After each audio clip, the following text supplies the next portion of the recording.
एक बार प्रेम से बोले साचे दरबार की जय। जगत जननी जगदम्बिके भवानी की जय। माँ दुर्गे की जय। स्कंद माता की जय। दर्शकों नमस्कार, मैं प्रभाकर द्विवेदी उपस्थित हूँ आज आपके बीच नवरात्र के 5वें दिन स्कंद माता की कथा को लेकर। तो आज नवरात्र का 5वां दिन है और 5वें दिन स्कंद माता की पूजा अर्चना की जाती है। तो अब हम आपको बताते हैं कि स्कंद माता की पूजा अर्चना क्यों की जाती है या क्या उससे लोगों को लाभ होता है। तो नवरात्रि का 5वां दिन है। नवरात्र के पंचमी तिथि को स्कंद माता की आराधना की जाती है। भगवान शिव और माता पार्वती के पुत्र कार्तिकों को स्कंद के नाम से भी जाना जाता है। भगवान स्कंद को माता पार्वती ने प्रशिक्षित किया था, इसलिए मां दुर्गा के 5वें स्वरूप को स्कंद माता कहा जाता है। अब हम आपको एक कथा सुनाते हैं। एक पौराणिक कथा के अनुसार कहते हैं कि एक तारकासुर नामक राक्षस था, जिसका जिक्र आप तमाम धारावाहिकों में देखते हैं। तारकासुर नामक राक्षस, तो वही तारकासुर नामक एक राक्षस था जिसका अंत केवल शिव पुत्र के हाथों ही संभव था। तब मां पार्वती ने अपने पुत्र को स्कंद यानी कार्तिकेय को युद्ध के लिए प्रशिक्षित करने के लिए स्कंद माता का रूप लिया था। स्कंद माता से युद्ध प्रशिक्षण लेने के बाद भगवान कार्तिकेय ने तारकासुर का अंत किया था। कार्तिकेय को देवताओं का कुमार सेनापति भी कहा जाता है। कार्तिकेय को पुराणों में सनत कुमार, स्कंद कुमार आदि के रूप में जाना जाता है। मां अपने इस रूप में शेर पर सवार होकर अत्याचारी दानवों का संहार भी करती हैं। तो अब हम आगे बताते हैं कि स्कंद माता को कई नामों से जाना जाता है, जैसे स्कंद माता, साथ में हिमालय की पुत्री होने के नाते स्कंद माता को पार्वती भी कहा जाता है। इन्हें माहेश्वरी और गौरी के नाम से भी जाना जाता है।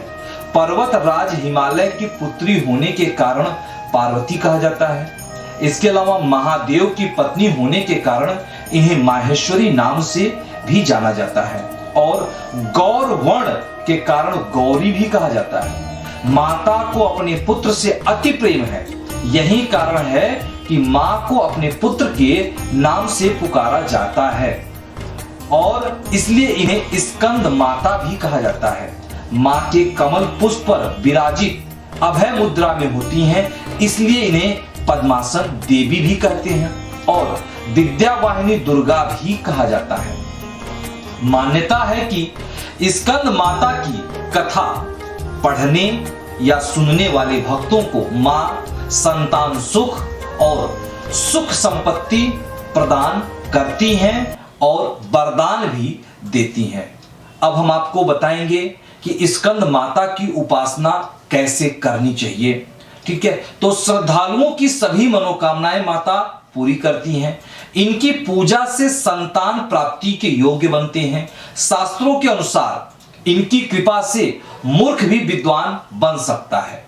स्कंद माता पहाड़ों पर रहकर सांसारिक जीवों में नव चेतना का निर्माण करने वाली हैं। इनकी उपासना से सारी इच्छाएं व्यक्ति की पूरी होती हैं, भक्त को मोक्ष भी मिलता है। अब हम आपको बताएंगे पूजा विधि कि माता स्कंद माता की पूजा करने की विधि क्या है।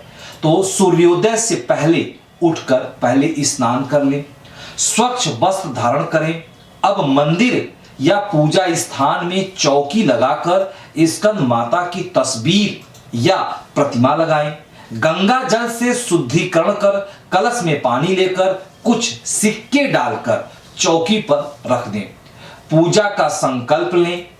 स्कंद माता को रोली कुमकुम लगाकर नैवेद्य अर्पित करें। धूप दीपक से मां की आरती उतारें और प्रसाद बांटें। स्कंद माता को सफेद रंग अति पसंद है, इसलिए सफेद कपड़े पहनकर मां को केले का भोग लगाएं। मान्यता है कि इससे उपासक निरोगी बनता है और लंबी आयु जीता है। तो ये थी मां स्कंद माता की कहानी। तो दर्शकों, आपको यह कहानी कैसा लगा? यदि हमारे इस चैनल को आप किसी भी सोशल मीडिया पर देख रहे हैं तो कमेंट करना, लाइक करना और शेयर करना ना भूलें, जिससे कि हम आपके लिए हर दिन इस तरह की एक नई कथा हम आपके बीच लेकर के आते रहें। तो अब हमें दे इजाजत और आप बने रहें फास्ट न्यूज इंडिया पर, क्योंकि यहाँ पे होती है हर खबर पर नजर। तो प्रेम से बोलिए एक बार साचे दरबार की जय। जय माता दी।